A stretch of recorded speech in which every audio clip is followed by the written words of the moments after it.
So ला लिगा अहिले यस्तो अनप्रेडिक्टेबल सिचुएसनमा पुगेको छ नि, I think the season is still long. Last game विकमा जिरोनासँग लास्ट मिनट्समा गोल खाएर बार्सा ड्रप द पोइन्ट्स भने, इन द सिमिलर वे हिजो Real Madrid drop the points against ओसासुना।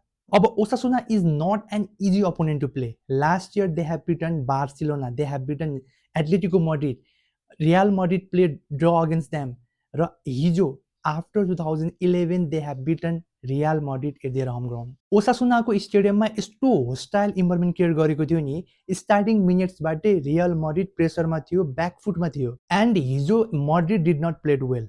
लो ब्लकमा बसेर Osasuna was defending well and creative chances equally, xG पनि उनीहरूको हाई थियो। मैड्रिडको रिसेन्ट प्रब्लम भनेकै उनीहरूको रेस डिफेन्स हो। फर्स्ट गोल पनि कोर्तुवाको मिस्टेकमा पेनाल्टीको थ्रुबाट आउँछ, तर Thibaut Courtois was rock solid throughout the game.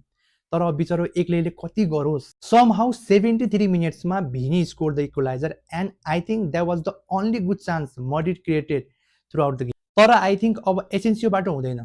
Real मैड्रिडलाई एउटा डिफेन्डर जसरी पनि साइन गर्नुपर्ने छ, and you are comparing him to Cubarsi. Last मिनटको त्यो चान्समा राहुल गार्सिया, जुन फर्मर मैड्रिडको एकाडेमी प्लेयर पनि हुन्, उनले एसेन्सियोलाई यसरी स्लिप गराएर त्यो गोल हानेको छ नि।